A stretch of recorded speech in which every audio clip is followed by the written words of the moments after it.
Satanás y su Evangelio, por Arthur W. Pink. Introducción. ¿Es el diablo una realidad vívida o no es más que un invento de la imaginación? ¿Es la palabra Satanás un mero sinónimo de maldad o denota a una entidad específica, concreta? En los círculos instruidos se ha tornado algo tradicional dar una respuesta negativa a tales preguntas, así como el negar rotundamente la existencia del tentador. Entre tales círculos, repudiar o negar la existencia del diablo como una personalidad es visto como un signo de superioridad intelectual. Por muchos, Satanás es tenido como un producto del clericalismo, un vestigio de la superstición, o un mito de una edad antigua. Para otros, es simplemente una abstracción, una simple negativa, la antítesis del bien. El único diablo que existe es el diablo dentro de ti.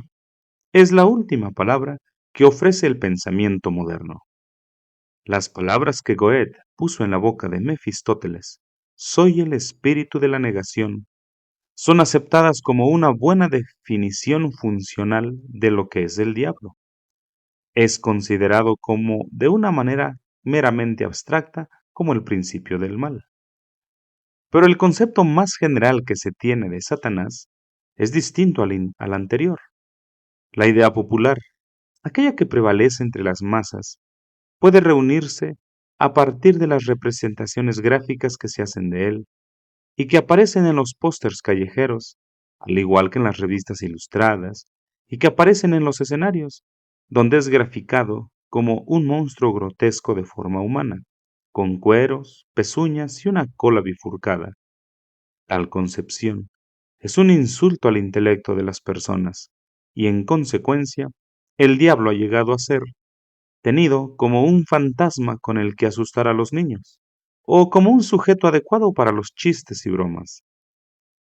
Es extremadamente necesario decir que ambas concepciones dadas distan mucho de la verdad. El hecho de que hayan obtenido tan grande credibilidad se debe en gran manera a la ignorancia concerniente a las enseñanzas de la palabra de Dios, ignorancia concerniente al Satanás de las Sagradas Escrituras. Y es del mayor interés del diablo el mantener a la gente en tal ignorancia. Un enemigo inteligente siempre se mantiene en último plano y se oculta de la vista. Es una consideración importante para él el mantener su identidad oculta. Muchas malas empresas o emprendimientos perversos deben su éxito al hecho de que su autor permanece en secreto. El asesino que hunde el puñal por las espaldas de su víctima usualmente es alguien contratado. El que lanza la bomba es apenas un instrumento. Ahora, la mente maestra que planeó tales hechos pasa de manera invisible, desapercibida y sin levantar sospechas. Así pues, no es de sorprender que las masas no crean en la existencia de un diablo que es persona. Sirve muy bien a sus propósitos el mantenerlos incautos en la ignorancia acerca de su existencia real. El diablo siempre ha trabajado encubiertamente, buscando el modo de ocultar su verdadera identidad. Cuando engañó a Eva, lo hizo en la forma de una serpiente. Cuando se apareció ante Dios para acusar a Job, aguardó hasta el día en que vinieron a presentarse delante de Jehová los hijos de Dios, entre los cuales vino también Satanás. Job 1:6. Cuando sembró sus cizañas, lo hizo en oculto, en la noche, mientras dormían los hombres. Mateo 13:25. Cuando entregó al Señor Jesucristo en manos de sus enemigos, obró por medio de Judas. Satanás es un experto en disfrazarse a sí mismo. Se acerca a nosotros no como un dragón de las tinieblas, sino que se disfraza como ángel de luz. 2 Corintios 11:14. Capítulo 1. La personalidad de Satanás. Se le atribuyen nombres personales. Unas 35 veces es llamado el diablo, que significa el acusador o calumniador, acusando a los santos delante de Dios y difamando o vituperando el carácter de Dios ante los hombres. 52 veces es llamado Satanás, que significa enemigo o adversario. Es el enemigo de Dios y el adversario de los hombres.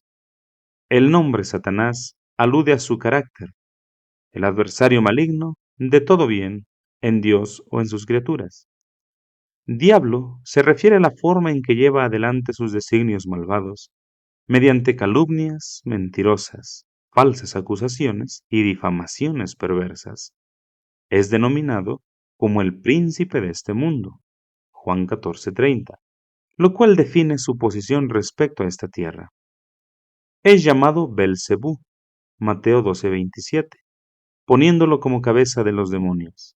Se lo menciona como el malo, Mateo 13:19, poniéndolo como el principio motor de toda maldad.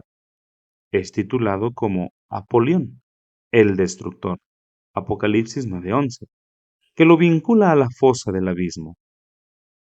Se nos menciona como el príncipe de la potestad del aire, Efesios 2:2, lo cual señala su presente hogar y la esfera de sus operaciones. Efesios 6:12. Es denominado Lucifer, que significa lucero de la mañana. Isaías 14:12.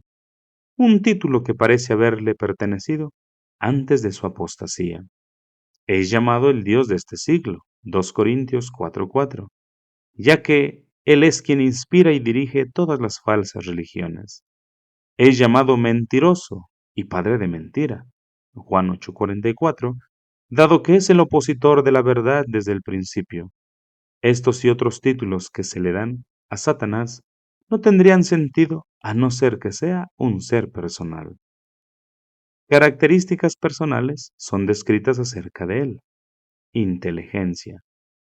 Sus tentaciones son descritas como las acechanzas del diablo, Efesios 6:11. Mientras en Apocalipsis 2:24 leemos las profundidades de Satanás, del griego cosas profundas.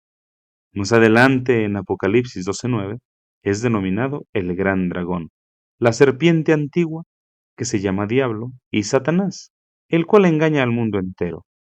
Engañar implica diseño, y el diseñar es producto de una inteligencia, y la inteligencia es inherente a una persona, personalidad. Memoria. En su conflicto con nuestro Señor cita pasajes del Antiguo Testamento, Mateo 4:6. Una mera abstracción no podría hacer eso. Conocimiento. En Apocalipsis 12:12 se nos dice que el diablo ha descendido a vosotros con gran ira, sabiendo que tiene poco tiempo, pero no puede decirse sabiendo de tener conocimiento de algo que es impersonal. Voluntad. Y escapen del lazo del diablo en que están cautivos a voluntad de él. 2 Timoteo 2:26.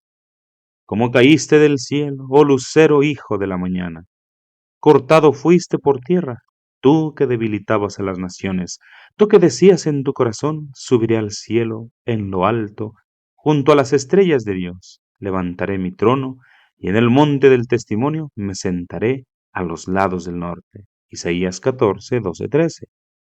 El que Satanás posea una voluntad o poder de decisión es una gran prueba del hecho de que es un ser personal. Carácter moral. Satanás es descrito como engañador, mentiroso, homicida, tentador, todos términos que implican un carácter moral, aquello que es un deber u obligación, y donde lo malo y lo bueno pueden predecirse. Discurso o capacidad de habla. Es representado mientras habla con Dios, Job 1:9, discutiendo con nuestro Señor y acusando a los hermanos. Esta es una indicación muy fuerte para demostrar que Satanás posee nuestras mismas características. Emociones. Deseaba poder zarandear a Pedro como a trigo, Lucas 22:31. Se nos dice que la soberbia ha venido a ser la condenación del diablo, 1 Timoteo 3:6. Mientras que en Apocalipsis 12:12 leemos, ay de los moradores de la tierra y del mar, porque el diablo ha descendido a vosotros con grande ira, sabiendo que tiene poco tiempo. Y cosas tales como la soberbia y la ira no pueden aplicársele a algo como la ley de la gravedad. Son inherentes de una personalidad. Habilidad organizativa y ejecutiva. Después hubo una gran batalla en el cielo. Miguel y sus ángeles luchaban contra el dragón, y luchaban el dragón y sus ángeles. Apocalipsis 12:7. Cuando los 1000 años se cumplan, Satanás será suelto de su prisión y saldrá a engañar a las naciones que están en los 4 ángulos de la tierra, a Gog y a Magog, a fin de reunirlos para la batalla. Apocalipsis 27:8. Aquí encontramos a Satanás reuniendo y ordenando a sus legiones para entrar en guerra. Efesios 6:12 ofrece más que indicios para saber que él es el cabecilla de las fuerzas graduadas y organizadas. Acciones personales le son atribuidas. Tienta. La primera vez en que este misterioso ser nos es introducido en la palabra de Dios, aparece en esta faceta o capacidad, incitando a nuestros primeros padres a desobedecer a su Hacedor. En Mateo 4:3 es explícitamente llamado el tentador. Asimismo en 1 Corintios 7:5 y 1 Tesalonicenses 3:5, los santos son advertidos contra sus maquinaciones. El acto de tentar implica designios, una inteligencia y cualidades, características, morales, y estas cosas son inseparables de una personalidad. Acusa. El acusar indudablemente arguye la existencia de una entidad racional y poseedora de conciencia.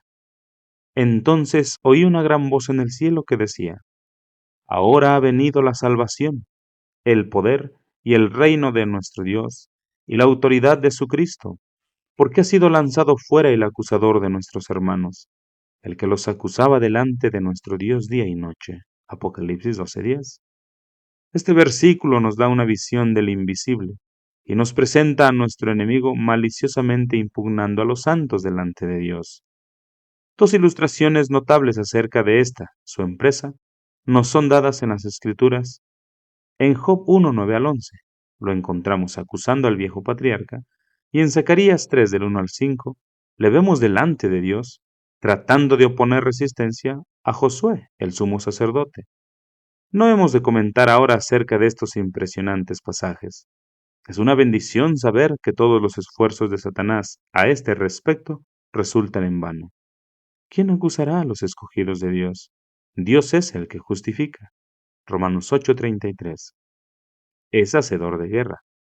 Ya hemos citado anteriormente Apocalipsis 12:7 y 20:8 al 9, en referencia a otro punto. No los comentaremos más por ahora, excepto para decir que Satanás es un ser muy inteligente, aunque un ser maligno. Obra milagros.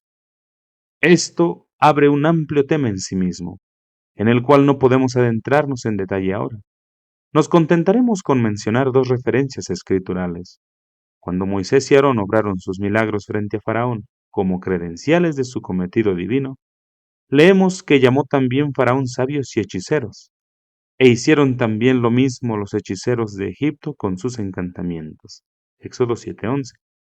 Y otra vez leemos que el hombre de pecado, el anticristo, que ha de venir, será el inicuo cuyo advenimiento es por obra de Satanás, con gran poder y señales y prodigios mentirosos. Segunda Tesalonicenses 2:9. Causa enfermedades o males físicos. Los primeros 2 capítulos del libro de Job sugieren claramente que todos los juicios y aflicciones que vinieron sobre Job fueron directamente causados por los ataques malignos del diablo. Cuando nuestro Señor se vindicaba a sí mismo por haber sanado a un enfermo en el Sabbat, dijo: Y a esta hija de Abraham, que Satanás había atado 18 años, ¿no se le había de desatar de esta ligadura en el día de reposo? Lucas 13:16.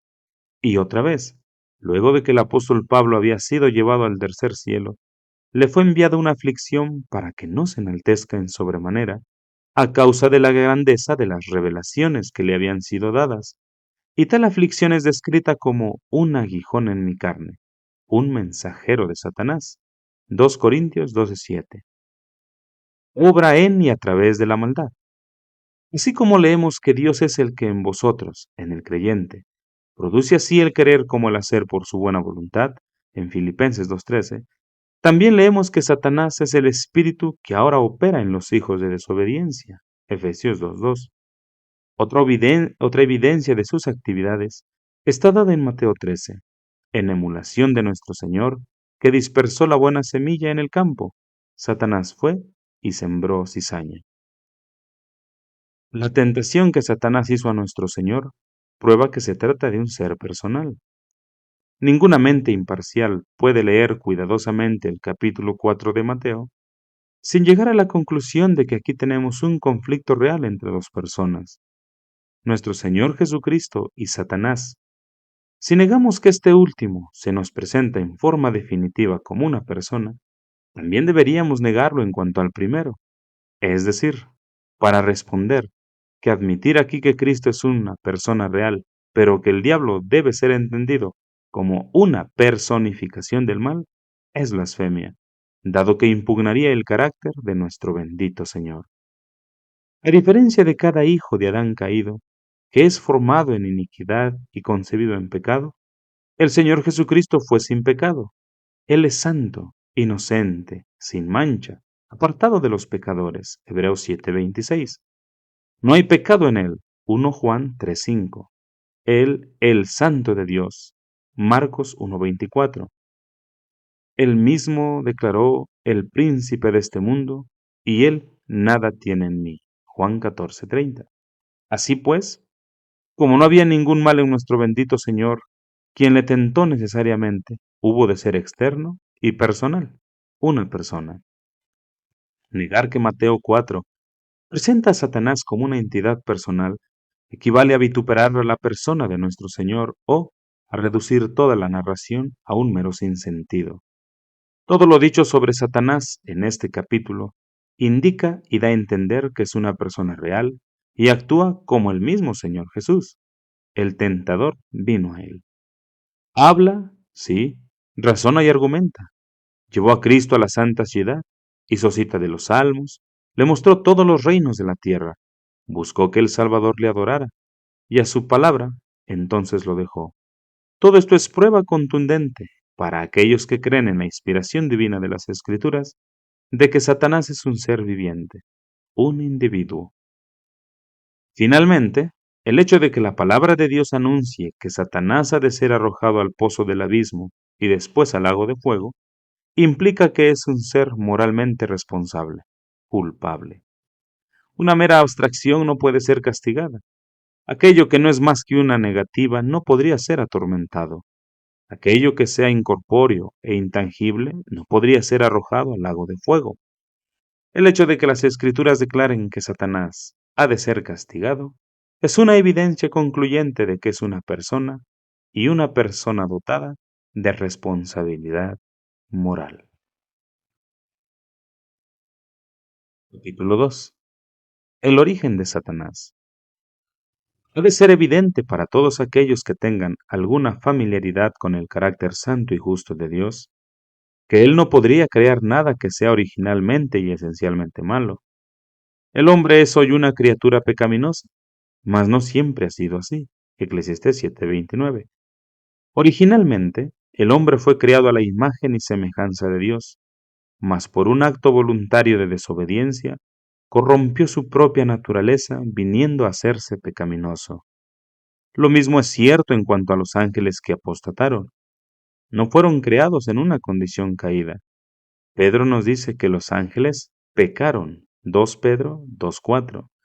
Y Judas declara que estos ángeles no guardaron su dignidad, sino que abandonaron su propia morada. Judas 6. De estos dos ejemplos dados acerca del hombre pecador y de los ángeles caídos, podemos concluir razonablemente, mediante la ley de la analogía, que el mismo principio es correctamente aplicable a Satanás. Es algo impensable para nosotros suponer que Dios haya creado al diablo, aunque debemos creer que Él sí creó a quien subsecuentemente se convertiría en el diablo. Pero no somos dejados a las especulaciones inciertas de la razón. La palabra de Dios en sí misma nos ofrece información precisa con la cual establecer tal principio. Hablando de Satanás, nuestro Señor declara: Él ha sido homicida desde el principio de la historia humana y no ha permanecido en la verdad. Juan 8:44. El primer estado o posición del diablo es aquí declarada como en la verdad, mas no ha permanecido en ella. Apostató. Santiago 2:19 concuerda con esto. Habiéndose hallado una vez en la verdad, Satanás la conoce intelectualmente. De ahí que se diga, los demonios también creen y tiemblan. Tan diferente es de las ideas comunes que se han esbozado de Satanás a partir de las imaginaciones y del populismo de la lengua por el poeta Milton, conceptos que, en su mayor parte, carecen de vestigio alguno de la autoridad escritural. Como el gran espíritu de maldad se confina actualmente en la esfera del oculto, no podemos saber nada acerca de él excepto aquello que nos es revelado en la palabra de Dios. Las Sagradas Escrituras son la única fuente confiable que poseemos en cuanto a su primer estado, su apostasía y la historia de este misterioso ser. Y como la Biblia no ha sido escrita para satisfacer curiosidades ociosas, en comparación, es poco lo que se nos dice acerca del origen y la naturaleza de Satanás. Uno de los pocos pasajes de la Escritura que parece arrojar una luz acerca del origen de Satanás y de su condición y posición previas a su apostasía, se halla en Ezequiel 28, 11, 19. Este pasaje es de tal interés e importancia que lo citaremos por completo. Vino a mí palabra de Jehová diciendo, Hijo del hombre, levanta endechas sobre el rey de Tiro, y dile, así ha dicho Jehová el Señor, tú eras el sello de la perfección, lleno de sabiduría y acabado de hermosura. En Edén, en el huerto de Dios estuviste. De toda piedra preciosa era tu vestidura, de cornerina, topacio, jaspe, crisólito, berilo y onice, de zafiro, carbunclo, esmeralda y oro. Los primores de tus tamboriles y flautas estuvieron preparados para ti en el día de tu creación. Tú, querubín grande, protector, yo te puse en el santo monte de Dios. Allí estuviste, en medio de las piedras de fuego te paseabas. Perfecto eras en todos tus caminos desde el día en que fuiste creado, hasta que se halló en ti maldad. A causa de la multitud de tus contrataciones, fuiste lleno de iniquidad y pecaste, por lo que yo te eché del monte de Dios y te arrojé de entre las piedras del fuego, oh querubín protector. Se enalteció tu corazón a causa de tu hermosura. Corrompiste tu sabiduría a causa de tu esplendor. Yo te arrojaré por tierra, delante de los reyes te pondré para que miren en ti. Con la multitud de tus maldades y con la iniquidad de tus contrataciones profanaste tu santuario. Yo, pues, saqué fuego de en medio de ti, el cual te consumió, y te puse en ceniza sobre la tierra a los ojos de todos los que te miran. Todos los que te conocieron de entre los pueblos se maravillarán sobre ti. Espanto serás, y para siempre dejarás de ser. No podemos adentrarnos ahora en una exégesis minuciosa de este misterioso pasaje, así que hemos de contentarnos con algunos comentarios al respecto. Una cuidadosa lectura de estos versos produce la convicción de que aquí el profeta se está refiriendo a alguien más que a un rey terreno o a un mero ser humano. Ha debido de ser llevado por el espíritu de profecía hacia otro tiempo y lugar y para alguna otra persona, tal como el apóstol Juan estaba en el espíritu y fue proyectado hacia escenas y temporadas futuras. Así, parece que Ezequiel fue llevado a un periodo de tiempo muy distante. Aunque creemos que el rey de Tiro fue un personaje histórico, sin embargo, nos vemos obligados a pensar que también fue un personaje tipo, una figura del mismo Satanás. Repetimos, estos versos nos presentan el retrato de una persona difícilmente existente entre los hombres, con contornos que nadie sino el mismo diablo parece llenar. Hijo del hombre, levanta endechas sobre el rey de Tiro y dile, así ha dicho Jehová, tú eras el sello de la perfección, lleno de sabiduría y acabado de hermosura. Versículo 12. Seguramente que términos como estos jamás podrían haberse empleado para describir a un rey meramente humano. Con toda propiedad y consideración de la verdad, nadie podría aplicarlo a cualquier humano, fuera quien fuere. Este lenguaje que ha de notarse, que viene cuidadosamente precedido por vino a mí palabra de Jehová diciendo, es del todo inteligible, a no ser que entendamos que se está refiriendo a la más cúlmine de las criaturas de Dios, y, como intentaremos demostrar, esta no es más que el mismísimo Satanás. Asumiendo por el momento que estos versos describen a la persona de Satanás como quien dejó la mano de su Creador, el verso 12 nos dice tres cosas acerca de él. En primer lugar, que él es el sello de toda perfección creada, la más exaltada de entre las criaturas de Dios.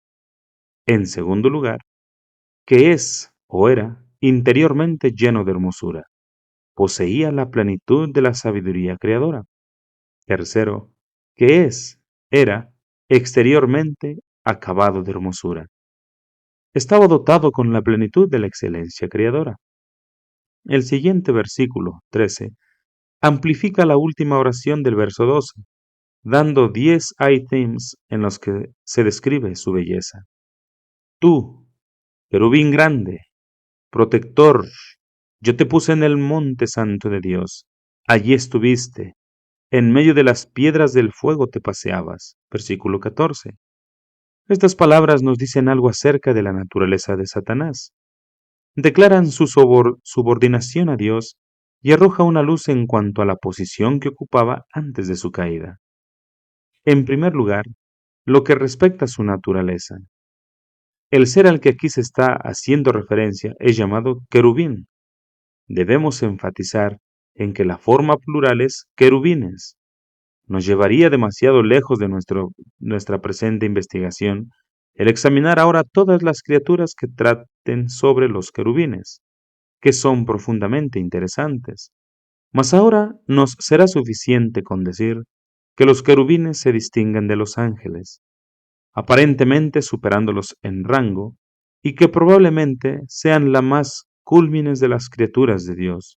Por ejemplo, Apocalipsis 4, 6 al 9, indica que están cercanos al trono de Dios y que dirigen la adoración de todo el universo. Para una descripción de los querubines, el lector puede dirigirse a Ezequiel 1, 5 al 14, 10, 8 a 22 y Apocalipsis 4, 6 al 9. Ha de notarse que aquí en Ezequiel 28, 14, Satanás no es llamado un querubín, sino el querubín, lo cual parece mostrar que él era el príncipe o el jefe de los querubines. Mateo 12:24, príncipe de los demonios. Otra vez, nótese que aquí es descrito como el querubín ungido. La escritura nos proporciona una serie de ejemplos en donde el término ungido está ligado a la iniciación en un oficio, y en el versículo que nos ocupa, es evidente que Dios le había designado para ocupar cierto cargo. Cual sea esa posición, quizás podamos entenderla acomodando lo espiritual a lo espiritual. Es un punto de sumo interés observar que en los tiempos del Antiguo Testamento, los hombres no eran ungidos sino para ocupar tres oficios: el profético, el sacerdocio y el reinado. Y no es de gran dificultad para nosotros inferir, a partir de los indicios arrojados por las Escrituras, el hecho de que Satanás ocupaba cada uno de esos cargos él mismo. En referencia a de toda piedra preciosa era tu vestidura, Ezequiel 28:13, y a la descripción que se hace de las mismas, si las comparamos con Éxodo 28, 17 al 20, pareciera apuntar a su sacerdocio. Las palabras, profanaste tu santuario, en Ezequiel 28, 18, pueden que hagan referencia a su oficio profético, oficiando en aquellos santuarios como el portavoz de Dios, impartiendo sus oráculos al mundo de las criaturas espirituales, espíritus. Y en Isaías 14:13 dice, mi trono, indica su realeza. De ahí la referencia en Ezequiel 28:17, cuando se le dice que será puesto delante de los reyes, como parte de su humillación futura.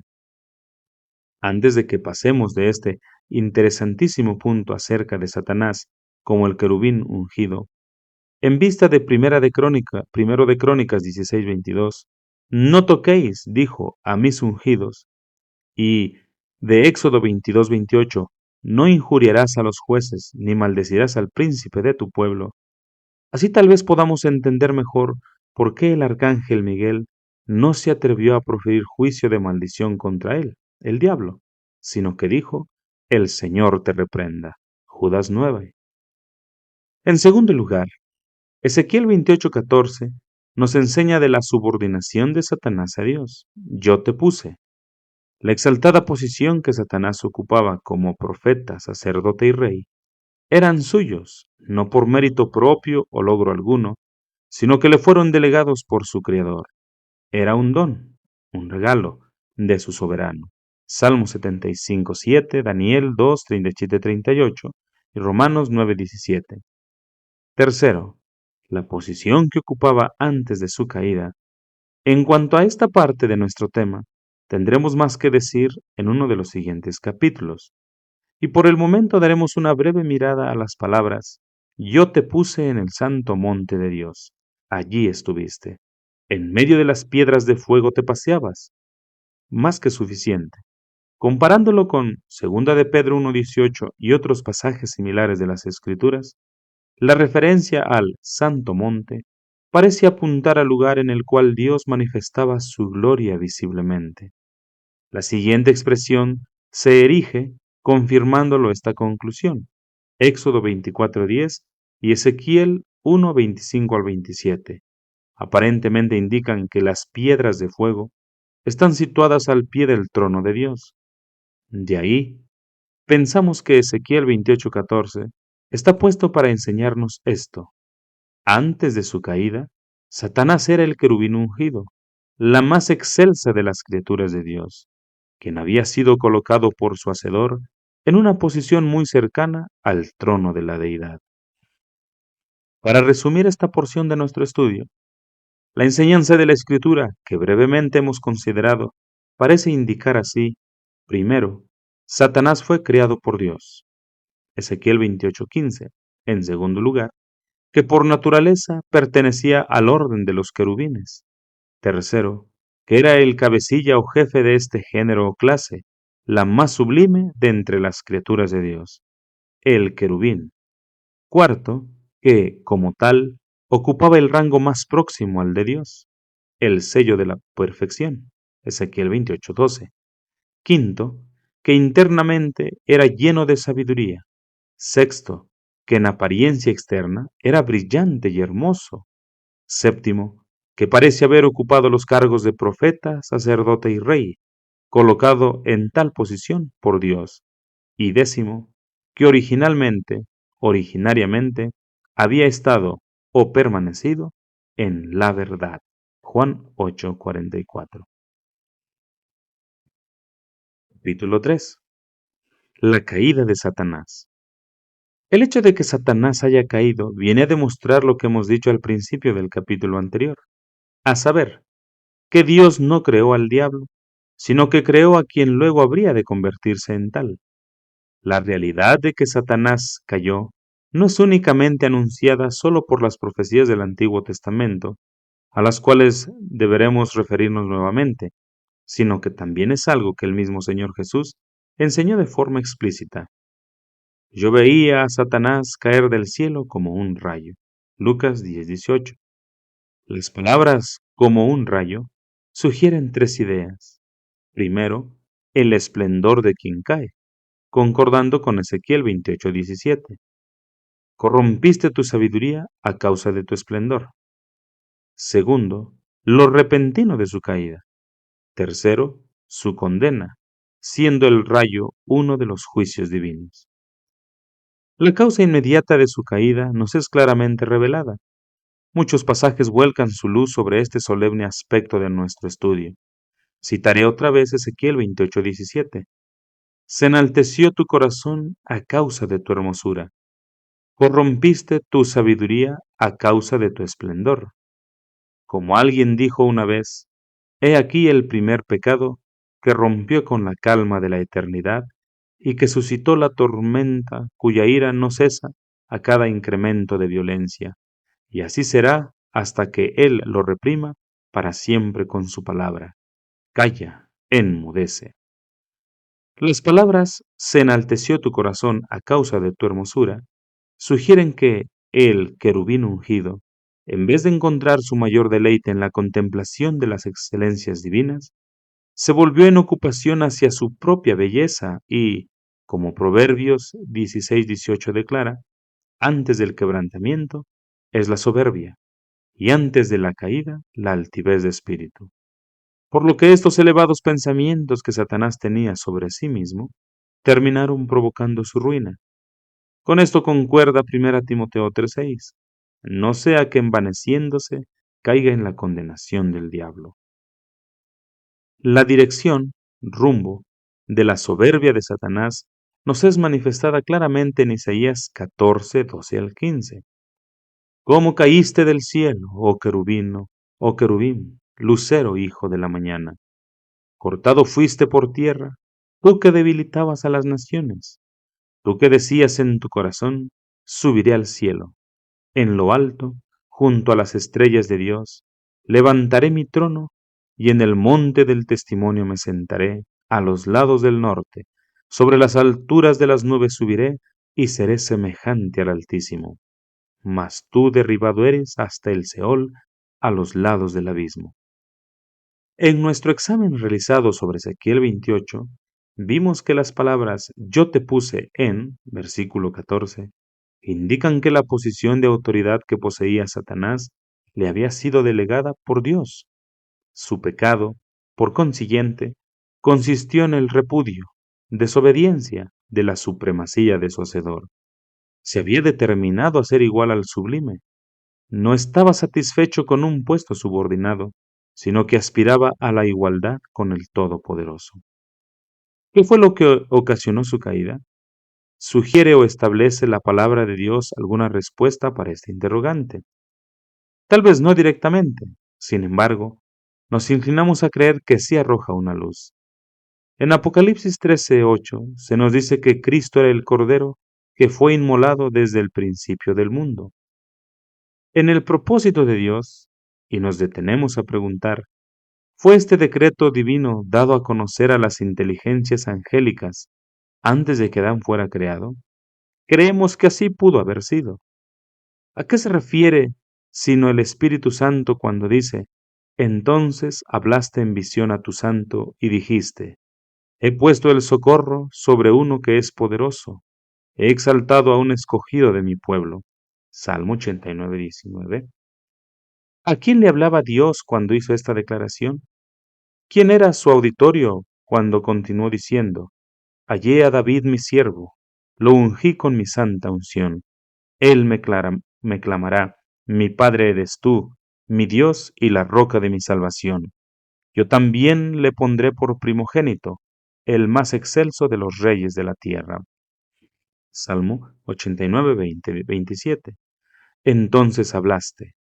Cuando nos sentimos tentados a preguntar, ¿estaba Dios revelándoles a los habitantes del cielo, antes de que nuestro mundo fuese formado, que era su propósito el establecer nuestra tierra bajo el dominio del hombre, el hombre Jesucristo, y que este hombre sería hecho su primogénito?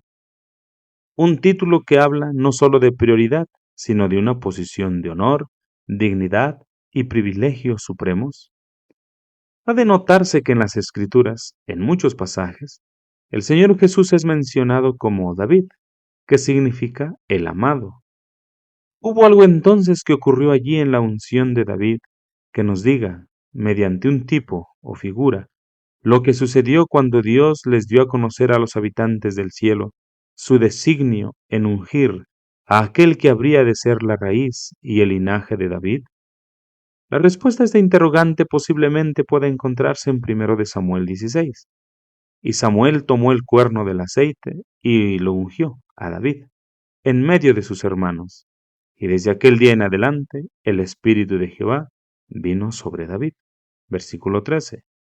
Obsérvese que la unción de David no fue un acto secreto, sino que tuvo lugar en medio de sus hermanos. Ahora, ¿qué es lo siguiente que leemos que ocurre inmediatamente después de que David es ungido? El Espíritu de Jehová se apartó de Saúl, y le atormentaba un espíritu malo de parte de Jehová. Versículo 14. No puede ser que una tragedia mayor sea la que se esconde detrás de estas palabras que se erigen sobre la superficie, pronunciando débilmente un eco. Sabemos que en muchas ocasiones David fue un notable tipo, tipificación, figura del Señor Jesús. Por ejemplo, David nació en Belén. Era pastor por oficio. Durante su pastorado entró en conflicto con bestias salvajes. Desde la discreción del pastorado, fue exaltado al trono de Israel. Fue ungido rey años antes de ser coronado. Él fue quien mató a Goliat, el adversario del pueblo de Dios y otro tipo de Satanás. Es el único que en las Escrituras es llamado como un varón conforme a su corazón, al de Dios. También sabemos que Saúl es otra clara tipificación de Satanás. Lo primero que se nos dice acerca de él es que de los hombres para arriba era más alto que cualquiera sobre Israel, haciendo alusión a la posición exaltada que originariamente Satanás mantenía como líder de los ángeles. Saúl ocupaba un trono, también así Satanás, Isaías 14:13. Luego Saúl pecó y fue depuesto por Dios. David fue el objeto puntual de su odio y enemistad, tal como el hijo de David lo fue de Satanás. La relación entre Saúl y Satanás es puesta de manifiesto en 1 de Samuel 28, en donde vemos al rey de Israel acudir a una adivina en busca de información. La humillante y trágica muerte de Saúl claramente prefigura el condenado final que aún espera a Satanás. Así como David es una clara prefiguración de Cristo, como Saúl de Satanás, y así como hemos aprendido que cuando el Espíritu del Señor dejó a Saúl y un espíritu malo tomó su lugar, David estaba siendo ungido en el tal momento, decimos, no pudo haber sido que cuando Dios les dio a conocer a las jerarquías celestes acerca de su intención de exaltar a un hombre sobre su trono, la envidia se haya apoderado del querubín ungido, aquella soberbia llenando su corazón por primera vez, y que entonces dijera, subiré al cielo, en lo alto, junto a las estrellas de Dios, levantaré mi trono, sobre las alturas de las nubes subiré y seré semejante al Altísimo. Isaías 14. No lo sabemos con certeza, no podemos responder dogmáticamente a esto, pero quizás sea más que probable que haya sido así. La consecuencia inmediata de la apostasía de Satanás parece estar indicada en Apocalipsis 12:4, un capítulo que nos brinda más información acerca de la historia de Satanás desde su caída que cualquier otro pasaje en la Biblia. Ha de notarse que dos cosas son dichas sobre el dragón en este texto, y su cola arrastraba la tercera parte de las estrellas del cielo y las arrojó sobre la tierra. Y el dragón se paró frente a la mujer que estaba para dar a luz, a fin de devorar a su hijo tan pronto como naciese. La segunda declaración claramente se refiere al ataque que él realizó a través de Herodes contra el niñito Jesús. La primera parte del texto se corresponde a un hecho anterior a la encarnación divina y al parecer se vuelve al tiempo en que Satanás apostató. ¿Qué habremos de entender por las estrellas del cielo? Job 38:7 nos dice, cuando alababan todas las estrellas del alba y se regocijaban todos los hijos de Dios. Aquí las estrellas del cielo son representadas alabando juntas y exclamando de gozo, teniendo como ocasión la creación de la tierra. Las estrellas del alba son llamadas los hijos de Dios. Y en el mismo libro de Job, a saber, en 1:6, encontramos a Satanás apareciendo en medio de ellos. Estas estrellas del alba, o hijos de Dios, son sin lugar a duda los ángeles. Isaías 14:12, así pues, Apocalipsis 12:4 parece enseñar que en la apostasía de Satanás, un tercio de los habitantes del cielo se unieron a su mismo criterio. Al parecer, esto arroja una luz sobre 2 de Pedro 2:4 y Judas 6, y explica el hecho de que Satanás sea ahora el cabecilla de poderosas legiones de espíritus caídos que hacen su voluntad y cumplen sus órdenes. Capítulo 4. La posición de Satanás desde su caída. El hecho de que Dios soportó con mucha paciencia los vasos de ira preparados para destrucción parece ser un principio en sus relaciones gubernamentales. Al parecer, al mundo antediluviano les otorgó 120 años para que se arrepintiesen de sus maldades y aceptasen las disposiciones de su misericordia referidas por medio de Noé. Con Faraón lidió con infinita paciencia, y no fue sino hasta después de que las 10 plagas no habían logrado ablandar su corazón que éste fue cortado de la tierra de los vivientes. De igual manera sucedió con Israel. Sus juicios caían sobre su pueblo escogido solo luego de largas y repetidas provocaciones, y entonces les acometían repentinamente.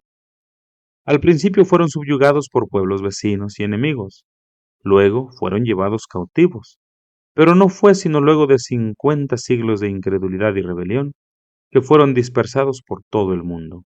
En cierta manera, Dios no envió a Satanás al lago de fuego al primer pecado cometido, sino que más bien le permitió un largo periodo de libertad en el cual demuestra su empedernida enemistad contra Dios, hasta que finalmente sea arrojado en aquel fuego preparado para el diablo y sus ángeles. Antes de considerar la posición que a Satanás le es permitido retener hoy en día, debemos referirnos nuevamente a la oposición que ocupaba previamente a su caída. En 3 ocasiones distintas, nuestro Señor define a Satanás como el príncipe de este mundo. Juan 12:31, 14:30, 16:11.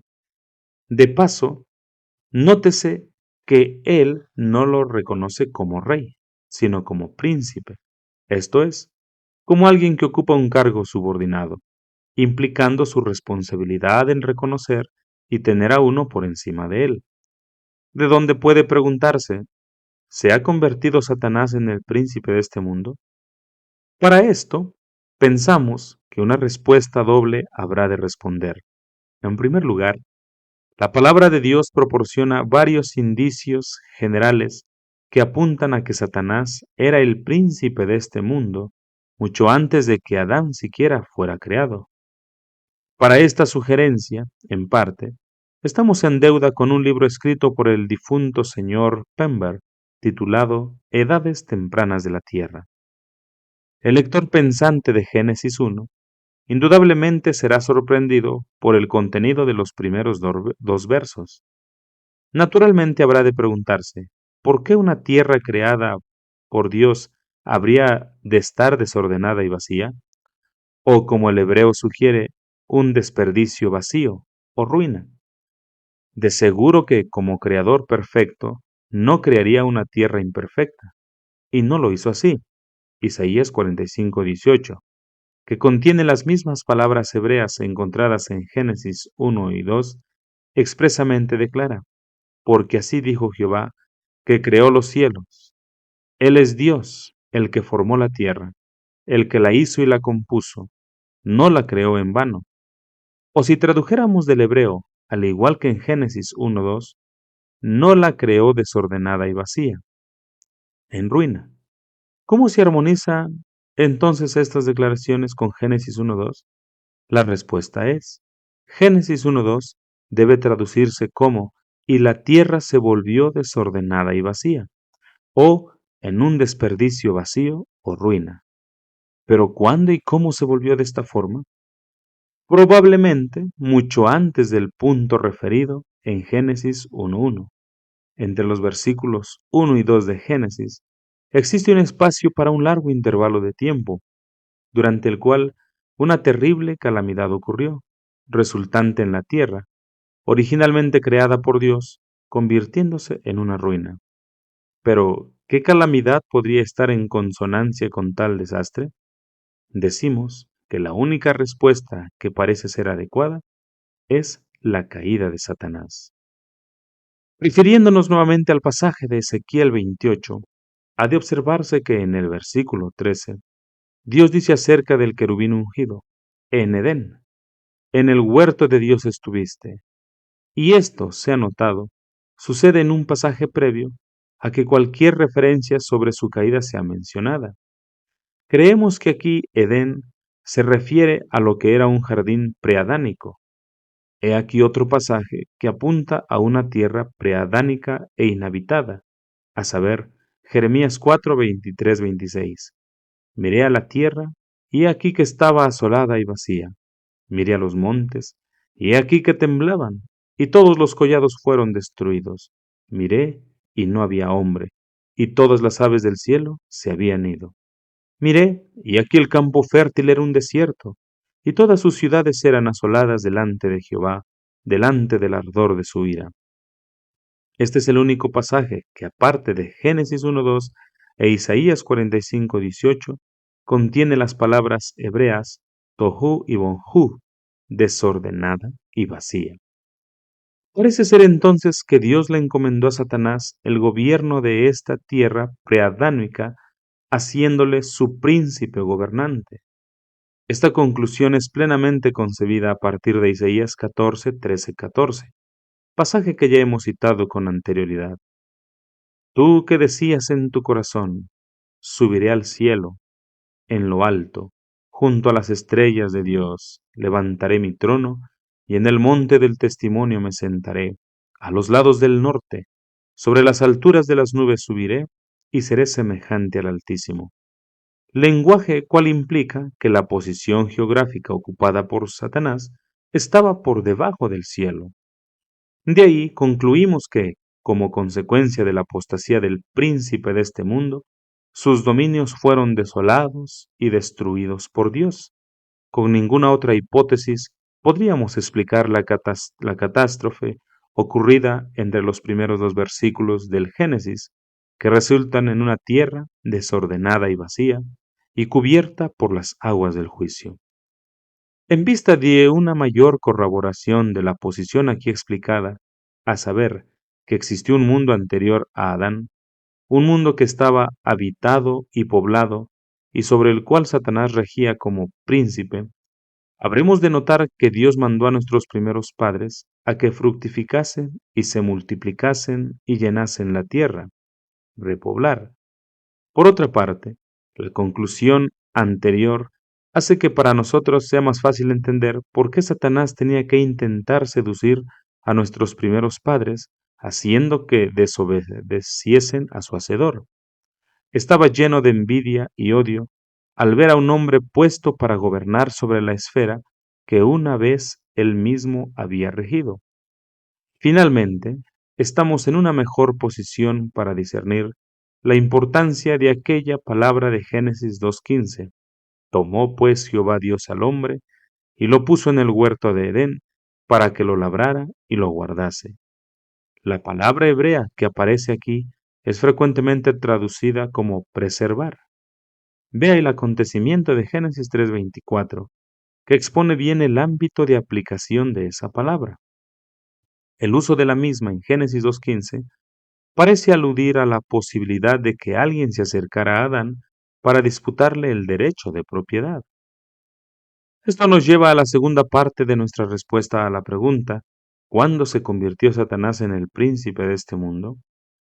Ya hemos sugerido que el gobierno de la tierra preadánica originalmente había sido puesto en las manos de Satanás, y que sucedida la apostasía, Dios destruyó sus dominios.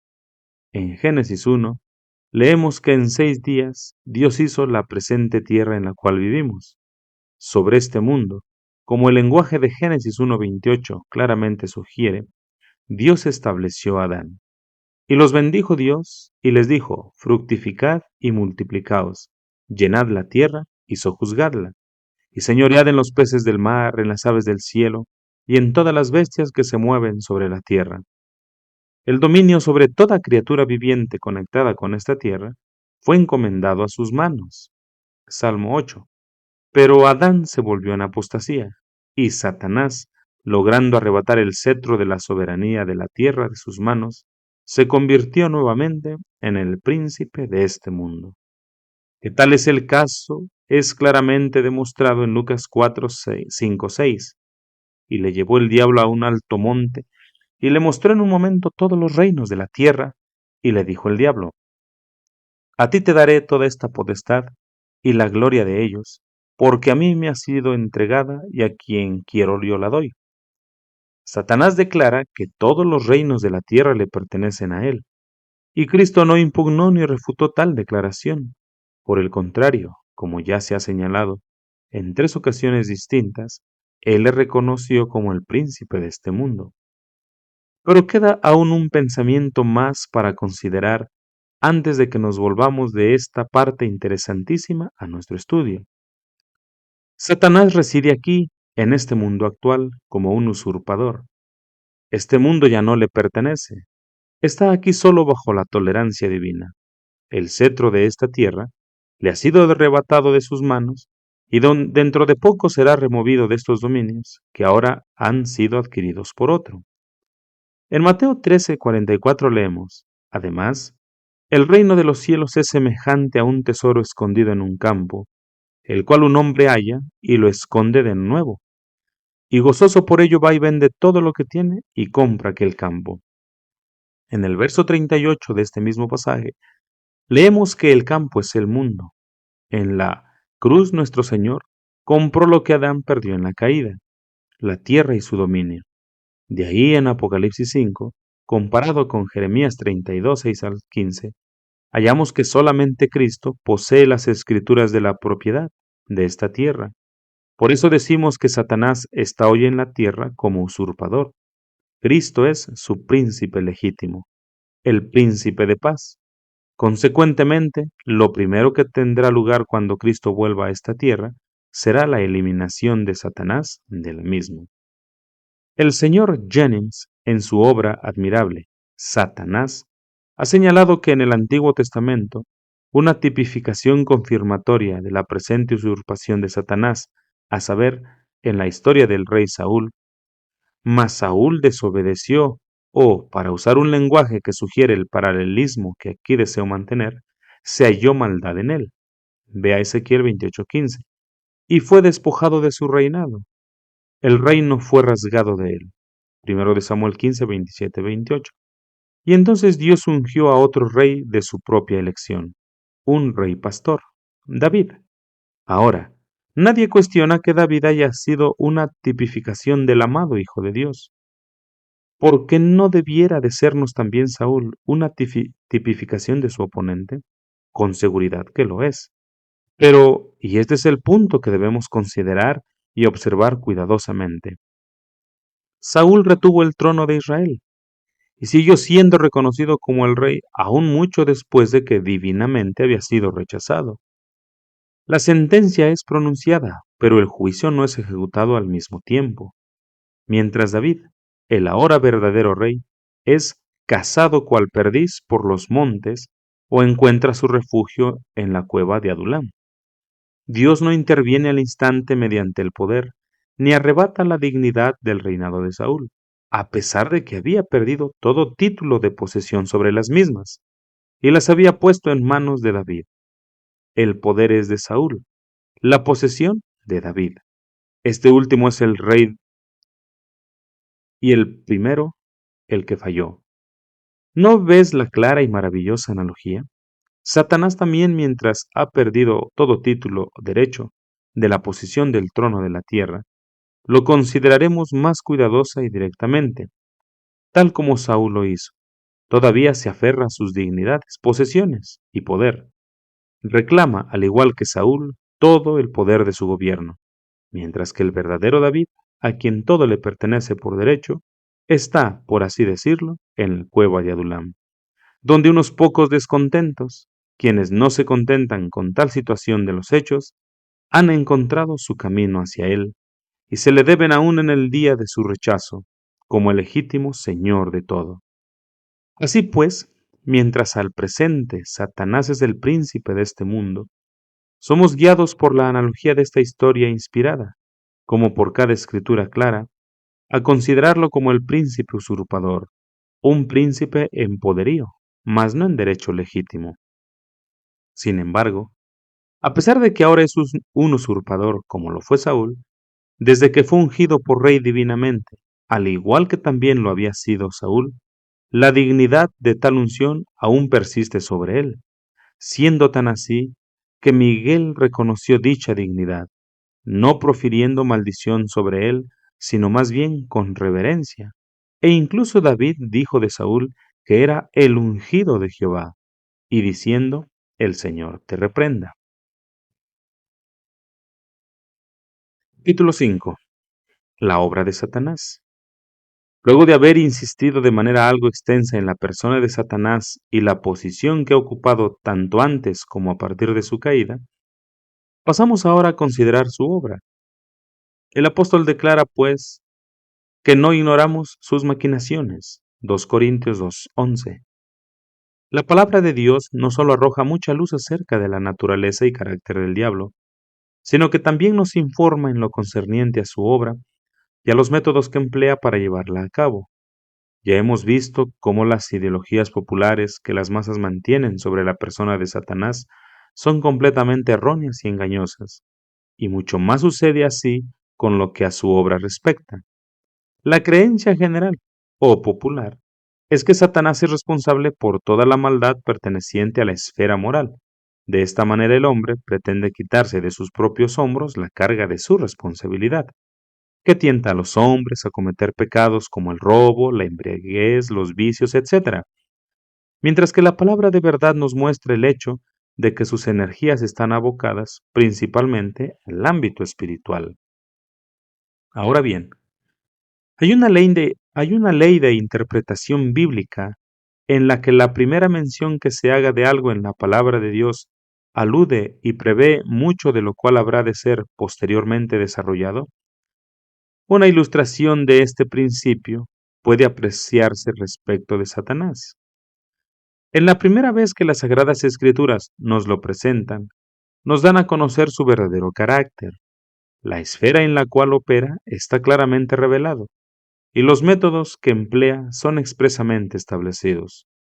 Su sutileza se muestra en el hecho de que utilizó a una serpiente mediante la cual pudiera acercarse a nuestros primeros padres. Su cobardía en el hecho de que agredió más a la mujer que al hombre. Su naturaleza perversa en el hecho de que mintió a la mujer procurando su ruina. Su carácter tentador en que se apoderó de su víctima por medio de un cebo atractivo. Seréis como Dios. La esfera de sus operaciones en que incitó a Eva a cometer no un pecado moral, sino espiritual, transgredir un mandamiento de Dios, el verdadero blanco de su ataque, la palabra de Dios, con que Dios os ha dicho. En la sentencia que Dios dictaminó sobre aquella vieja serpiente, el diablo, el propósito y el destino de Satanás quedan puestos de manifiesto. Y pondré enemistad entre ti y la mujer, y entre tu simiente y la simiente suya. Esta te herirá en la cabeza y tú le herirás en el calcañar. Génesis 3:15. Muchas cosas de esta extraordinaria sentencia merecen ser estudiadas y comentadas, mas para nuestro presente estudio habremos de limitarnos a una declaración en particular: enemistad, entre tu simiente y la suya. Aquí se nos dice que la simiente de la mujer, el Señor Jesucristo, ha de ser el blanco del implacable odio de Satanás. Esto nos revela en una palabra el mundanal trabajo sobre el cual Satanás ha estado comprometido. Desde que la primera predicción mesiánica fue dada a conocer en Edén, Satanás se ha constituido el enemigo de la simiente de la mujer. La persona y la obra del Señor Jesús han sido los blancos particulares de su ataque. Sus métodos de resistencia, oposición, han abarcado dos líneas, a saber, primero, una obra de anticipación y en segundo lugar, una obra de imitación, emulación, las cuales estaremos considerando ahora de manera algo extensa. Habiendo aprendido que la simiente de la mujer estaba destinada a herir su cabeza, Satanás, mediante la obra de anticipación, ha intentado impedir su entrada a este mundo. Es posible que su primer acometido sobre esta línea de ataque se divisase en la muerte de Abel. Posiblemente Satanás haya pensado que Abel era la prometida simiente de la mujer, y por esa razón movilizó a Caín, que era del maligno, para que matase a su hermano. Su siguiente ataque fue más osado.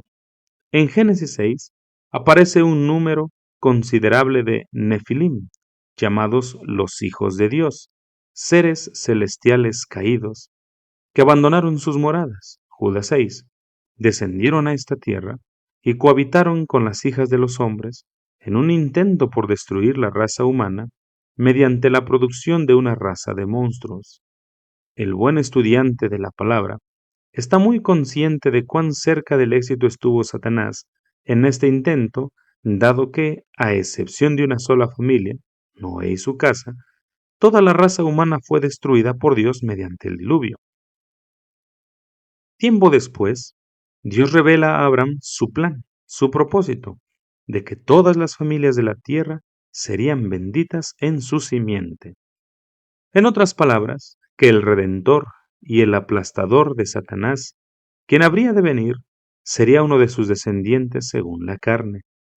De ahí que podemos entender por qué unos 400 años después, cuando en Egipto la descendencia de Abraham comenzaba a crecer en número, Satanás nuevamente intenta frustrar los propósitos de Dios, buscando destruir el canal a través de la cual la simiente prometida habría de venir.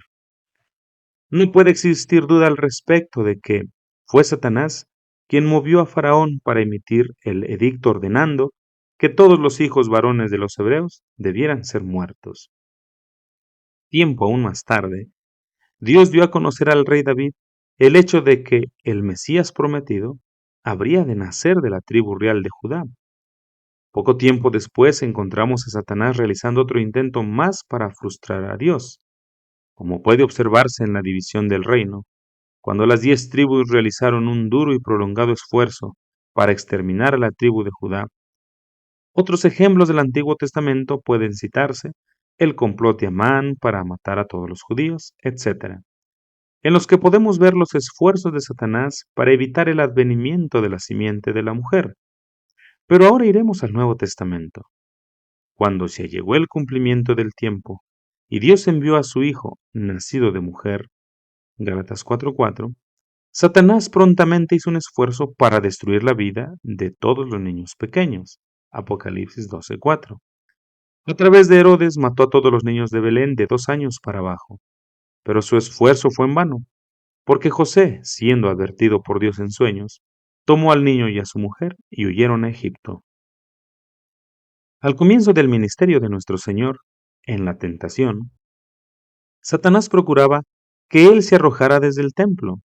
Poco tiempo después, suscitó los corazones de quienes oían al Señor, y leemos: y levantándose, le echaron fuera de la ciudad, y le llevaron hasta la cumbre del monte sobre el cual estaba edificada la ciudad de ellos, para despeñarle. Mas él pasó por en medio de ellos y se fue. Lucas 4, 29-30.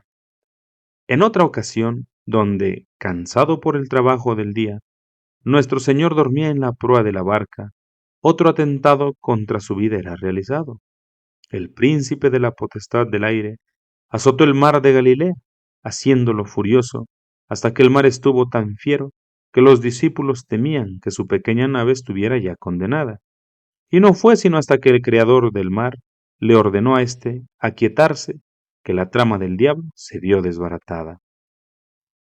De Mateo 16, 21-23, aprendemos cómo Satanás intentó desviar a nuestro Señor del propósito magno de su encarnación y de su misión, habiendo declarado que le era necesario ir a Jerusalén y padecer mucho de los ancianos, de los principales sacerdotes y de los escribas, y ser muerto.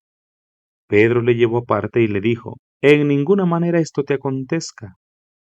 Al margen de ten compasión de ti mismo, guárdate de una humillación como esa. Pero Cristo enseguida detectó la fuente de donde esta verosímil sugerencia procedía, y volviéndose a Pedro le dijo: quítate de delante de mí, Satanás, me eres tropiezo. El rastro de la serpiente es llanamente divisado alrededor de la mismísima cruz. Allí fue donde nuestro gran enemigo esbozó su última batalla antes de la muerte de nuestro Señor. Debilitado por sus terribles sufrimientos, torturado por sus despiadados enemigos, pendiendo indefenso entre la tierra y el cielo, Satanás fue quien lo desafió a que mostrara su deidad, descendiendo de ese cruel madero y diciendo: tú que derribas el templo y en 3 días lo reedificas, sálvate a ti mismo. Si eres hijo de Dios, desciende de la cruz.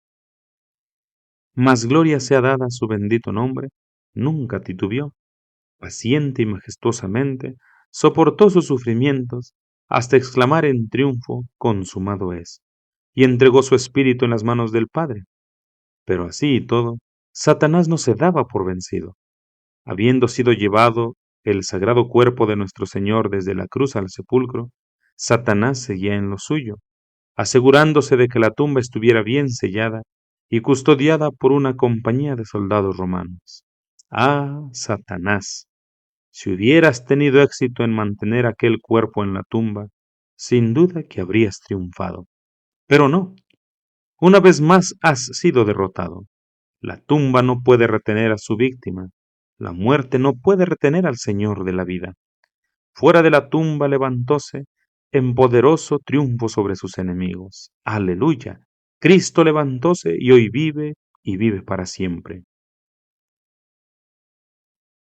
Habiendo sido entonces frustrado y derrotado en cada instancia, habiendo fallado en evitar la encarnación de nuestro bendito Señor, habiendo fallado en evitar que se ofreciera a sí mismo como sacrificio por los pecados, y habiendo fallado en mantener su cuerpo dentro de los confines de la tumba, nos corresponde investigar si Satanás se ha dado o no por vencido, si es que ha cesado de atacar la persona y la obra del Señor Jesús, si ha cambiado su actitud hacia el amado Hijo de Dios, o si aún sigue en pos de sus malvados designios, procurando frustrar los propósitos de Dios, y si es ahora o no su objetivo el anular las virtudes de la muerte expiatoria de Cristo.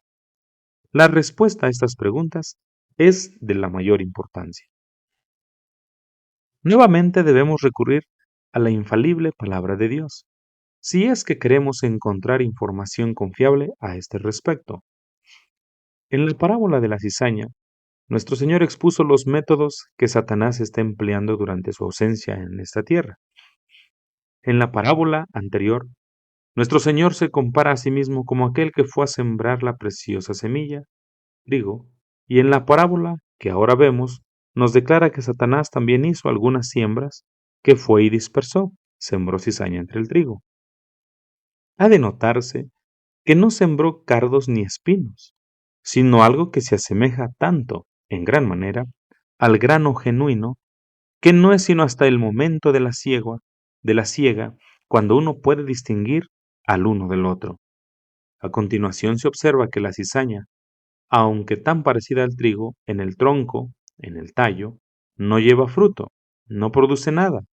En una palabra entonces, así como la rivalidad, la enemistad de Satanás fuere dirigida a la persona y obra de Cristo mediante su obra de anticipación, ahora está muy ocupado y enormemente comprometido en buscar anular las virtudes del sacrificio vicario de nuestro Señor por un método de imitación, emulación. Satanás no es un iniciador, sino un imitador.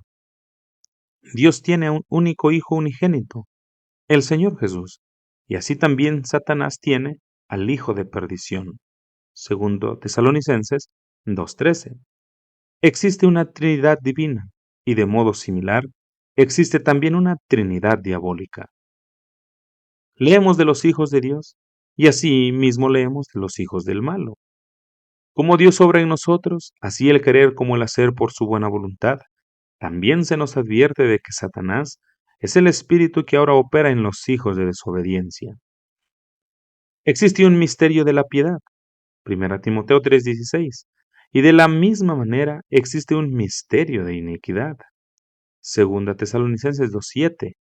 Se nos dice que Dios, por medio de sus ángeles, sella a sus siervos, Apocalipsis 7:3. Así también leemos que Satanás, por medio de sus agentes, pone una marca en la frente de sus devotos, Apocalipsis 13:16. Se nos dice que el Espíritu todo lo escudriña, aún lo profundo de Dios, 1 Corintios 2:10.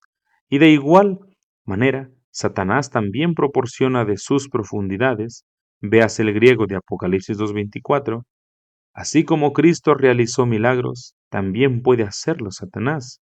Como Cristo está sentado en un trono, así también lo está Satanás. Cristo tiene su iglesia. Así pues, también tiene Satanás a su sinagoga, Apocalipsis 2:9. Cristo es la luz del mundo.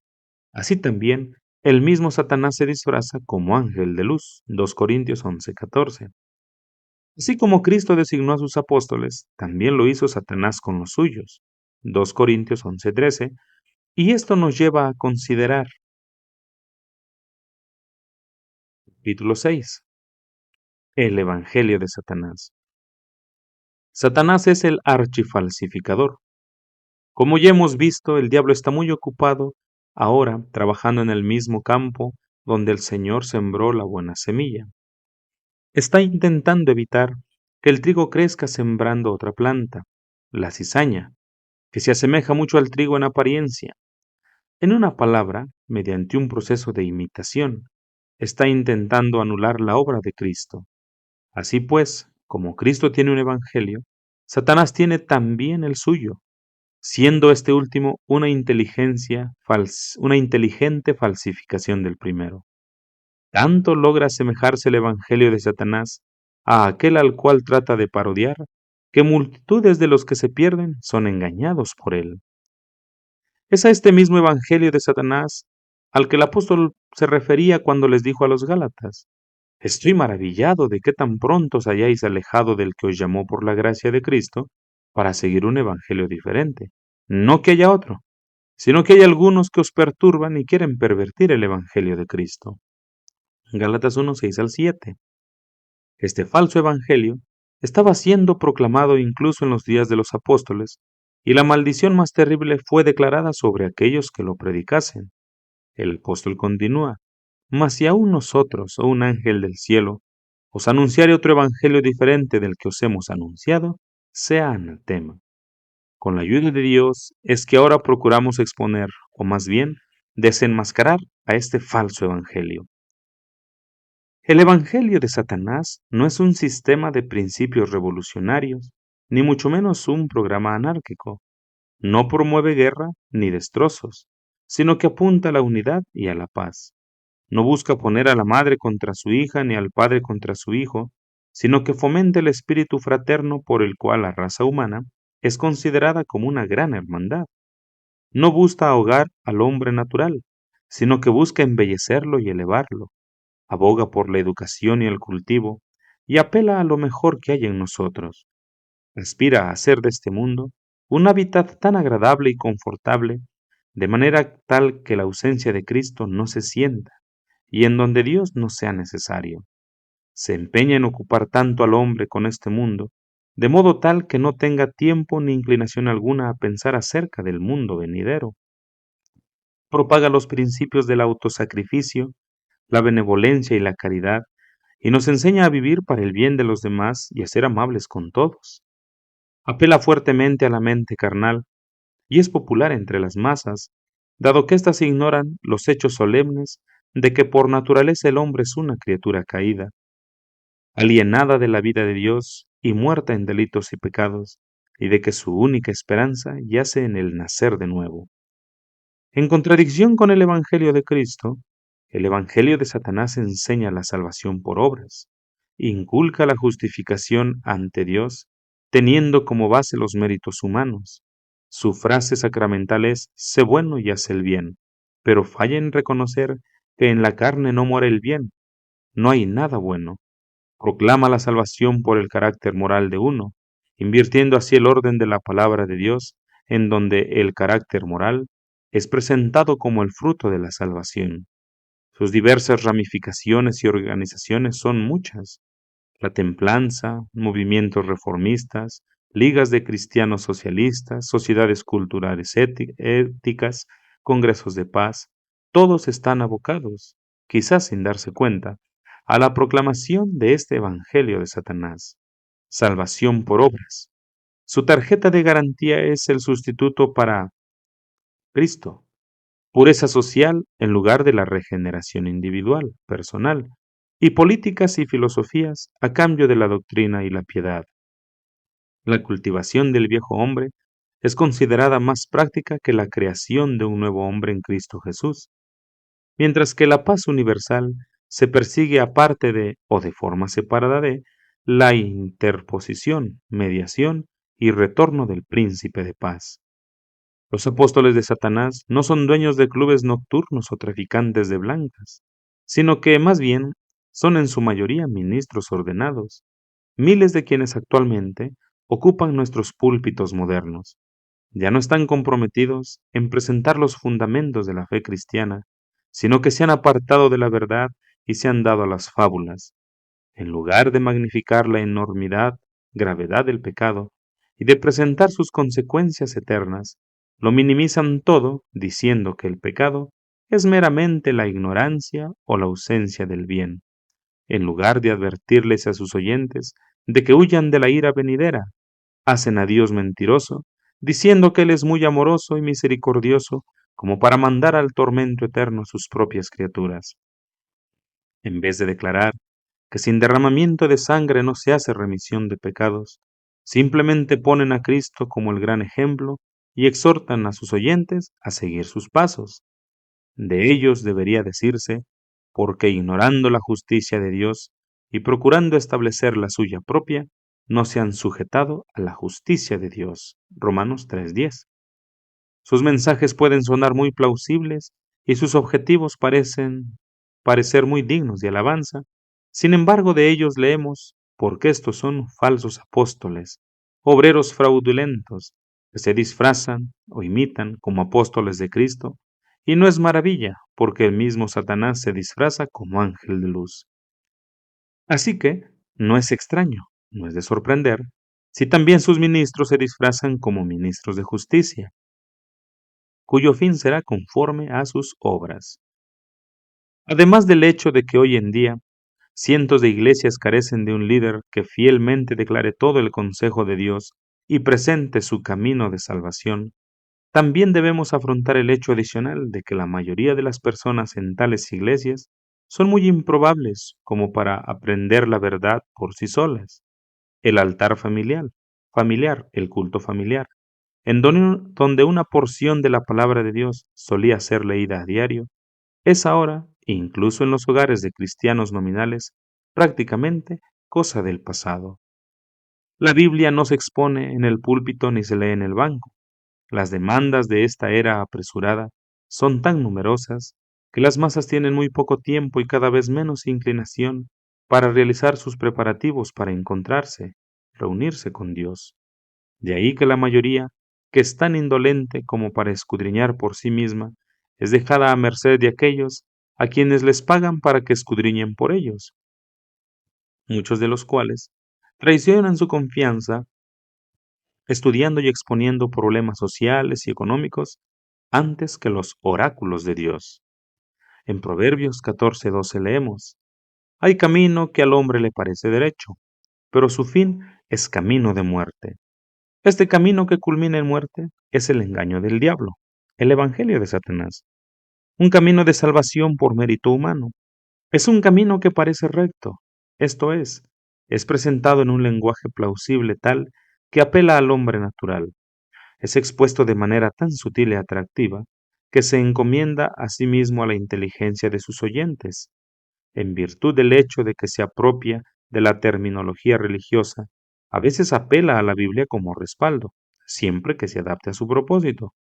Sostiene ante los hombres nobles ideales y es proclamado por aquellos quienes se han graduado de nuestros institutos teológicos.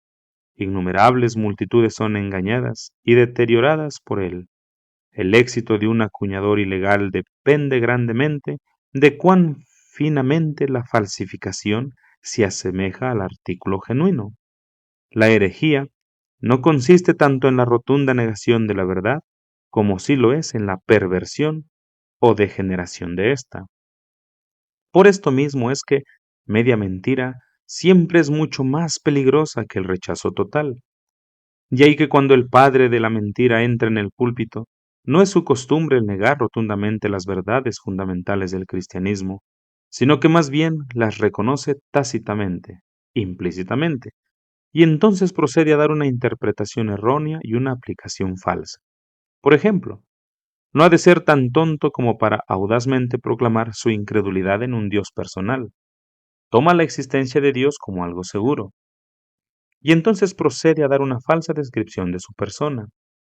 Declara que Dios es el Padre espiritual de todos los hombres, cuando la Escritura claramente nos dice que nosotros somos los hijos de Dios por la fe en Jesús, Gálatas 3:26, y que a todos los que le recibieron, a los que creen en su nombre, les dio potestad de ser hechos hijos de Dios, Juan 1:12. Además, dice que Dios es demasiado misericordioso como para alguna vez mandar a alguien integrante de la raza humana al infierno, cuando Dios mismo ha declarado, y el que no se halló inscrito en el libro de la vida, fue lanzado al lago de fuego. Apocalipsis 20:15. Otra vez, Satanás no ha de ser tan ingenuo como para ignorar a la figura central de la historia humana, el Señor Jesucristo. Por el contrario, su evangelio lo reconoce como el mejor hombre que jamás haya vivido. Dirige la atención a sus obras de compasión y misericordia, la hermosura de su carácter y la sublimidad de sus enseñanzas. Su vida es elogiada, mas su muerte vicaria, sustitutiva, es ignorada. Toda relevante obra expiatoria de la cruz jamás es mencionada, mientras que su resurrección triunfante y corpórea de la tumba es considerada como una de las creencias de una era supersticiosa. Es un evangelio sin derramamiento de sangre y presenta a un Cristo sin cruz, que es recibido no como Dios manifiesto en la carne, sino simplemente como el hombre ideal. En 2 Corintios 4:3-4 tenemos un pasaje que nos arroja mucha luz respecto al tema que ahora nos ocupa. Ahí se nos dice, pero si nuestro evangelio está aún encubierto, entre los que se pierden está encubierto, en los cuales el Dios de este siglo, Satanás, cegó el entendimiento de los incrédulos, para que no les resplandezca la luz del evangelio de la gloria de Cristo, el cual es la imagen de Dios. Ciega la mente de los incrédulos a través de ocultar la luz del evangelio de Jesucristo, y lo hace sustituyéndolo con su propio evangelio. Apropiadamente se le llama Satanás, el cual engaña al mundo entero. Apocalipsis 12:9. Con solo apelar a lo mejor que hay dentro del hombre y con simplemente exhortarlo a llevar una vida más noble, se ha proporcionado una plataforma general sobre la cual todos los matices de opiniones pueden unirse y proclamar este mensaje común. Nuevamente citamos Proverbios 14:12. Hay caminos que al hombre le parecen derecho, pero su fin es camino de muerte. Se ha dicho que el camino al infierno está pavimentado con buenas intenciones. En el infierno habrá muchos que comenzaron su vida con buenas intenciones, resoluciones honestas e ideales excelsos. Aquellos que se han conducido justamente en sus asuntos y en sus negocios y han sido caritativos en todas sus formas. Hombres que se enorgullecen de su integridad, pero que a la verdad buscaron justificarse a sí mismos delante de Dios mediante sus propias justicias. Hombres que eran morales, misericordiosos y magnánimos, pero que nunca se han visto a sí mismos como culpables, perdidos, pecadores merecedores del infierno que necesitan a un Salvador. Tal es el camino que parece derecho. Tal es el camino que se encomienda a sí mismo a las mentes carnales y que se recomienda a sí mismo a las multitudes que hoy día son engañadas. El engaño del diablo es que podemos ser salvos por nuestras propias obras y justificados delante de Dios mediante nuestros propios hechos, mientras que Dios en su palabra nos dice, porque por gracia sois salvos por la fe, no por obras, para que nadie se gloríe.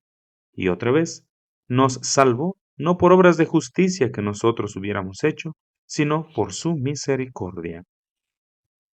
Quizás pueda serme disculpada una ilustración de una experiencia personal. Hace unos cuantos años atrás, quien escribe se volvió cercano a quien era un predicador laico y un entusiasta obrero cristiano. Alrededor de 7 años, este amigo había estado comprometido en la predicación pública y en la actividad religiosa, pero a través de ciertas expresiones y frases que utilizaba, quien escribe comenzó a dudar de si su amigo sería, en verdad, un nacido de nuevo. Cuando comenzamos a interrogarlo, encontramos que estaba muy erróneamente familiarizado con las Escrituras y que tan solo poseía las más vagas concepciones de la obra de Cristo por los pecadores.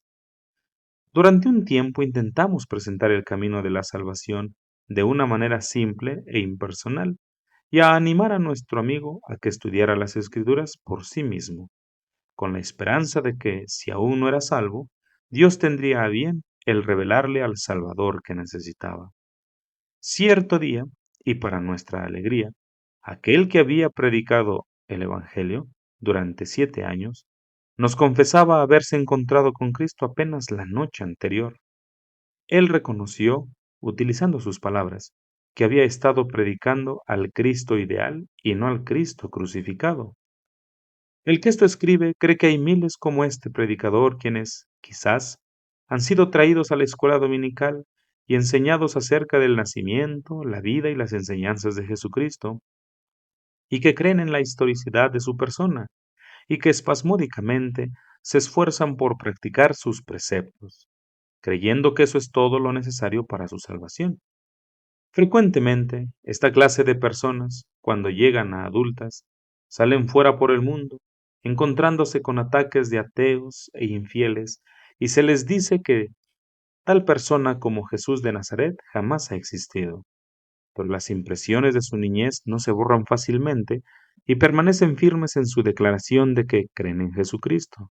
Sin embargo, cuando su fe es examinada muy a menudo, se encuentra que aunque creen muchas cosas acerca de Jesucristo, en realidad no creen en Él. Con sus cabezas creen que tal persona existió, y por creer esto se piensan que ya son salvos, pero nunca han arrojado las armas de su revuelta en contra suya. No se han rendido a Él y en realidad no creen en Él con sus corazones. La simple aceptación de una doctrina ortodoxa acerca de la persona de Jesucristo, sin un corazón que haya sido ganado por Él y una vida devota a Él, no es más que otro escalón de aquel camino que al hombre le parece derecho, mas su fin es camino de muerte. Un mero asentimiento intelectual de la realidad de la persona de Cristo, pero que no va más allá, no es más que otro escalón de aquel camino que al hombre le parece derecho, mas su fin es camino de muerte, o, en otras palabras, es otro aspecto del Evangelio de Satanás.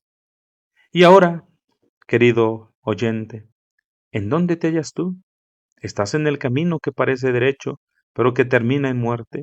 ¿O estás en el camino angosto que conduce a la vida? ¿Has realmente abandonado el camino que lleva a la muerte? ¿Has creído en tu corazón el amor de Cristo? ¿Tienes en él un aborrecimiento y horror hacia todo lo que le desagrada? ¿Estás deseoso porque él reine sobre ti? ¿Estás confiando plenamente en su justicia y en su sangre para ser acepto delante de Dios? Aquellos quienes están confiando en una forma externa de piedad, tal como el bautismo o confirmación, aquellos que son religiosos porque lo consideran como algo que los hace más respetables, aquellos que asisten a una denominación porque es la manera de hacerlo, porque suponen que dar tal paso los convierte en cristianos, están en el camino cuyo fin es fin de muerte, muerte espiritual y eterna. No importa cuán puros sean nuestros motivos, cuán nobles nuestras intenciones, cuán bien intencionados nuestros propósitos, ni cuán sinceros nuestros esfuerzos. Dios no ha de aceptarnos como sus hijos hasta que nosotros creamos en el suyo. Una forma aún más engañosa del Evangelio de Satanás es inducir a los predicadores a presentar el sacrificio expiatorio de Cristo y decirles a sus oyentes que todo lo que Dios requiere de ellos es que crean en su Hijo. Así multitudes de almas impenitentes son seducidas y engañadas a pensar que han sido salvadas, pero Cristo ha dicho, si no os arrepentís, todos pereceréis igualmente. Lucas 13:3. Arrepentirse es aborrecer, odiar el pecado, sentir pesar por él, apartarse de él. Es el resultado del obrar del Espíritu, haciendo al corazón contrito delante de Dios. Nada sino un corazón quebrantado puede creer en el Señor Jesucristo para salvación. Otra vez, muchos son engañados a pensar que han aceptado a Cristo como su Salvador personal, sin que primeramente le hayan recibido como su Señor. El Hijo de Dios no ha venido para salvar a los suyos en sus pecados, sino de sus pecados. Ser salvados de los pecados significa ser salvados de la ignorancia y del desprecio hacia la autoridad de Dios. Es abandonar el curso de la propia voluntad y de la autocomplacencia. es dejar nuestro camino. Isaías 55:7. Es rendirse a la autoridad de Dios, someternos a su dominio, entregarnos a nosotros mismos para ser gobernados por Él. Aquel que nunca cargó el yugo de Cristo sobre él, quien no está verdaderamente y diligentemente buscando agradarle en todos los detalles de su vida, y sin embargo supone que está descansando en la obra consumada de Cristo, está siendo engañado por el diablo. En el capítulo 7 de Mateo hay dos pasajes que aproximadamente nos dan los resultados del Evangelio de Cristo y de la falsificación de Satanás. Primero, en los versículos 13 y 14, entrad por la puerta estrecha, porque ancha es la puerta y espacioso el camino que lleva a la perdición, y muchos son los que entran por ella, porque estrecha es la puerta y angosto el camino que lleva a la vida, y pocos son los que la hallan. Segundo, en los versos 22 y 23, muchos me dirán en aquel día, Señor, Señor, no profetizamos, predicamos en tu nombre, y en tu nombre echamos fuera demonios, y en tu nombre hicimos muchos milagros. Y entonces les declararé, nunca os conocí. Apartaos de mí, hacedores de maldad. Sí, lector mío y oyente mío, es posible trabajar en el nombre de Cristo e incluso predicar en su nombre, y aunque el mundo nos conozca y la iglesia nos conozca, aún seguir siendo desconocidos para el Señor. Cuán necesario es entonces descubrir quiénes somos en realidad, examinarnos a nosotros mismos y ver si es que estamos en la fe, medirnos a nosotros mismos por la palabra de Dios y ver si es que estamos siendo engañados por nuestro sutil enemigo, averiguar si es que estamos construyendo nuestra casa sobre la arena o si está siendo erigida sobre la roca, la cual es Cristo Jesús. Que el Espíritu Santo escudriña nuestros corazones, rompa nuestras voluntades, mate nuestra enemistad contra Dios, obre en nosotros un profundo y genuino arrepentimiento y dirija nuestra mirada hacia el Cordero de Dios que quita el pecado del mundo. Por último, una palabra sobre la inevitable condenación de Satanás. Apocalipsis 20:10 trae ante nosotros el episodio final del gran conflicto que existe entre Dios y Satanás. Y el diablo que los engañaba fue lanzado en el lago de fuego y azufre, donde estaban la bestia y el falso profeta, y serán atormentados día y noche por los siglos de los siglos. Aunque este gran enemigo sea poderoso, debe ahora medirse con aquel cuyo nombre es el Todopoderoso, por quien será arrojado al lago de fuego, preparado para el diablo y sus ángeles. Dios les bendiga.